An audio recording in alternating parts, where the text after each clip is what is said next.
Anybody that got a hearing in front of me, I never let one of them in, not one of them in. They were obviously economic migrants, and sometimes they'd come up with stories that had contradicted even something they said before, or was something they just added on because they felt they hadn't said enough. Any person I refused just wasn't a refugee. My name is Sean Deegan. I was a member of the Refugee Appeals Tribunal from 2004 to 2010. I was appointed originally by Michael McDougall, the then Minister for Justice, and reappointed 3 years later by Brian Lenihan, who replaced him in the Justice Department. I can't say exactly how many cases I heard under the tribunal, but it was in the hundreds anyway. But the people that I let in 2. I remember the case as well. One is from Moldova and the other is Nigerian. And they were definitely refugees in the true sense of the word, in the sense of the United Nations. We were implementing the Charter of the United Nations on refugees, which was mirrored in the Irish government legislation. And economic migrants are not refugees. So, as a member of the Refugee Appeals Tribunal, you would be hearing hundreds and hundreds of cases of people who were seeking asylum in Ireland and listening to their claim. Is that correct? You're either a refugee or you're not. Our job totally was to decide whether this Mr. A or Mr. B from whatever country is a refugee or not. And we decided he wasn't a refugee within the meaning of Irish law and the United Nations lay down of it what a refugee is. Then we could not let him in. When they come in first, they are interviewed at the point of entry, and then they make an application for asylum. They're subsequently interviewed then by the commissioner, who makes a decision on whether they can stay or not. And if they refuse, then it comes into our lot to deal with it. Most of the people who were claiming asylum at that time, they're totally different situation with the Ukraine position today. But most of them at that time wanted a better life. And you don't claim asylum just because you want a better life. They weren't refugees. And we declared they weren't refugees, and then they should be deported subsequently to that. But we never knew what happened. We were never told what happened to them subsequently or anything like that. There's a little bit of secrecy about the whole system that I never quite got to the bottom of. So your view then was that many of the people who were claiming asylum were actually economic migrants, that they were coming for kind of opportunities more than fleeing some kind of war or persecution. Yes, that's correct. There was actually one person from Chile that I dealt with, and he was afraid to go back to Chile because there had been an earthquake in Chile. There's another fella that I had, and he had been in the country for 10 years. And if you're fleeing from terror, you don't wait 10 years to apply. But he said that the economy had depressed, and he had to claim asylum now because he couldn't make a living any longer in this country. So there was some very spurious applicants. There was one case. A person told me that he got into a truck in Bucharest and he never left it until he arrived in Dublin. Very hard to believe that. There was one particular person who, when he felt that he was losing, he said he made an accusation that his sister had been threatened. His sister's life had been threatened. And he'd never said this at any stage during any previous interview whatsoever. And that, the minute he went along that line, I knew he wasn't telling the truth. because he was just sort of adding It was details on the just, fly. it was like throwing out a rake of muck and hoping somebody will stick. Did you hear a lot of cases like that sort of would fall apart under just basic scrutiny? Stories where you look at it on its face and you go, that kind of doesn't make sense. Well, as I said earlier there, not all the applicants get a hearing. We don't, as members of the tribunal, don't decide who gets a hearing at all. That's administrative work. So, but if they get a hearing, anybody that got a hearing in front of me, I never let one remain, not one remain. They were obviously economic migrants. And sometimes they'd come up with stories that were contradicted even something they said before, or was something they just added on because they felt they hadn't said enough. Any person I refused just wasn't a refugee. Now, we've heard that during your era, there were a lot of asylum requests to Ireland that were refused, but now in the modern era, a lot more tend to be accepted. Do you think that's because the cases have become more convincing now, or do you think there's been kind of a shift in policy? Why do you think we let more people in now than we did in your day? I couldn't give you any view on that other than to speculate that there may be a more liberal regime there at the moment. But if there is, they're not, and the law is the same. I'm out of it for over 10 years now. And if the law has changed, I'm not totally up to date with the current law. But if the law hasn't changed, they shouldn't be let in.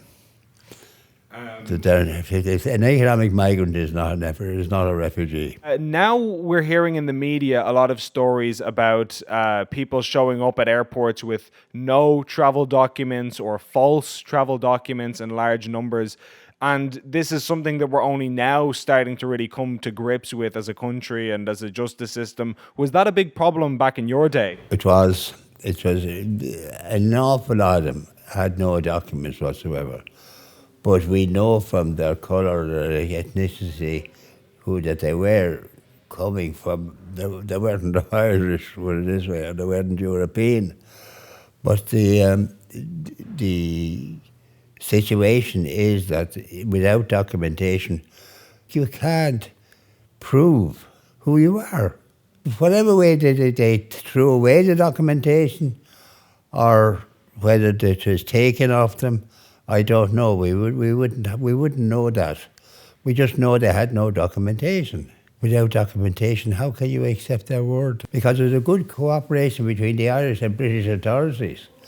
And we found out on several cases that same person had presented under a different name in the United Kingdom looking for refugee status and obviously had failed. So somebody would apply for refugee status in the UK, and then when it was rejected over there, they would come across to Ireland with a different name and backstory and try to apply for asylum here. Is that the situation? We couldn't identify them, but we'd know they're the same person because they're fingerprints. You see? So let's say hypothetically somebody is coming to Ireland for a better life, as you said, and that they're just an economic migrant and they're claiming asylum falsely to just sort of better their lot in life.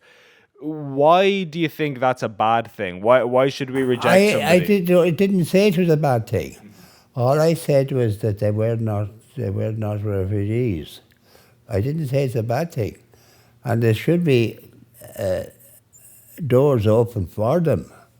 But they're not the doors to the Refugee Tribunal. So in the past year, Ireland has seen an unprecedented surge in the amount of people claiming international protection, not just from Ukraine, which obviously we know there's a war happening there, so we'll put that aside for the minute. But even in terms of non-Ukrainian refugees, I think the claims are up something like 500%. And the year before we saw this surge, the government they launched a scheme where they were offering own door accommodation to anybody who entered Ireland's asylum process. Do you think that these things are connected or driving a certain surge? No way could I say whether they are or not. But what I want to say is that it's all the more reason to be vigilant with the increased numbers. All the more reason to be vigilant and to be strict. I would consider that the asylum system that I operated was too lenient for the current scene. My understanding is that you're the only person who held a position on the Refugee Appeals Tribunal that has spoken to the media.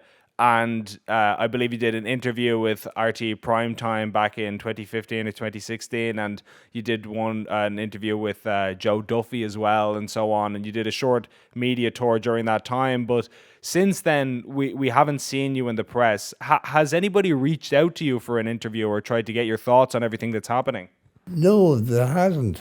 As a matter of fact, that Burden lady on Monday nights, she's the last, and that's about 10 years ago. That asked me on, and I wasn't able to go on that particular night. So why do you think then that the media has not reached out to you for an interview during this time when migration is so much in the news?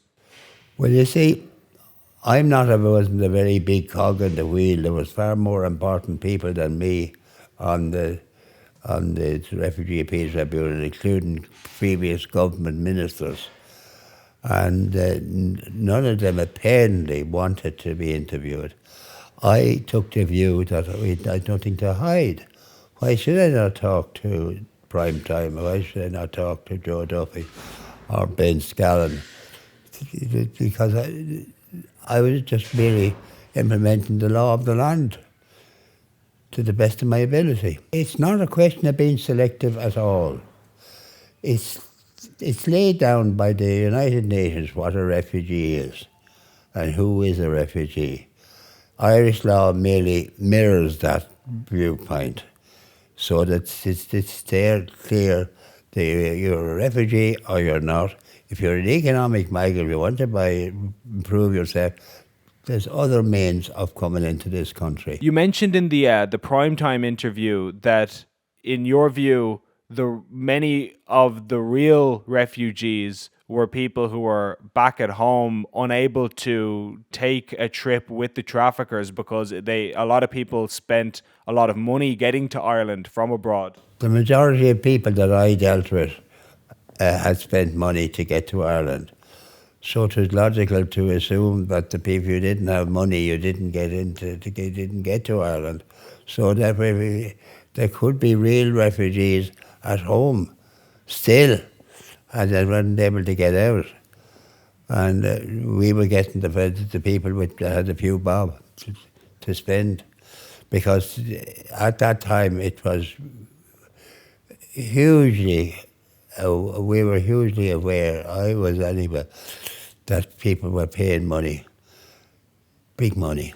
I even put in some of my judgments, particularly with regard to the Chinese people, that they were supposedly fleeing gangsters. Well, the money that they paid to get to Ireland would nearly have cleared their debt.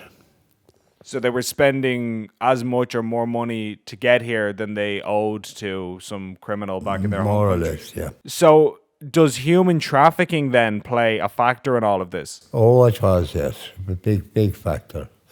Because even I had one case where the person brought him through Dublin Airport, brought him into the city, showed him where to apply for a refugee status, came out to the airport and went back again. So there was obviously you couldn't but conclude there was some collusion in the Irish side as well with these international gangsters. What do you think of the government's plan a couple of years ago where they granted residency rights and amnesty to tens of thousands of undocumented migrants, people who were living in Ireland under the radar of the authorities, shall we say? They had no documentation, they entered the state illegally, many of them, and that the government kind of did a blanket amnesty and said that everybody can stay and have a pathway to citizenship. Do you have any thoughts on that? Yes, in my view, that's just kicking a problem down the road. They let them in, a new wave comes through, they'll build up again.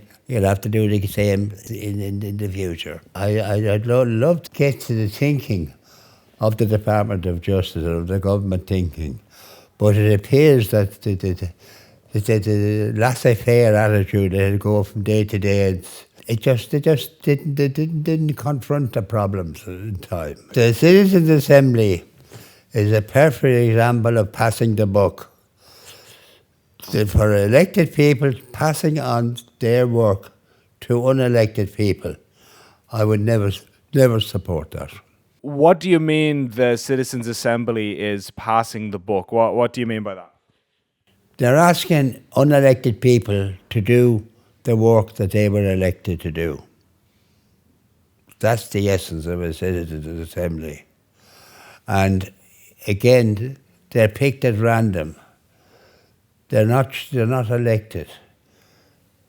It's very important, the question of election. Saying that you have a full selection across the board of people and so forth, that's only a theory. It's not a fact. The election is the thing that decides who is there, and people have said what they're going to do or what they want to do if and when they get elected, and the people trust them to do that. And then they hand it over to an unelected body. Can't be right. Just can't ever be right. So you think it's sort of undemocratic in the way they allow government policy and decision to be driven by this sort of selected group? Absolutely. The administration of the thing is with the Department of Justice, and there's no doubt that they have allowed people who should have claimed asylum in another country to come in here and claim asylum here. If they come through a safe country, like say through Britain or France, they should be automatically returned to the point of origin. And do you think one of the reasons why people might destroy their documents is so that they can't be returned because we don't know where they came from? Who can tell? But if they haven't documents, it's very difficult to process your claim. It appears that the regime at the moment in the Department of Justice is far too liberal. It appears that way. Well, thank you so much, Sean. Really appreciate your time. Thank you. It was nice talking to you, Ben.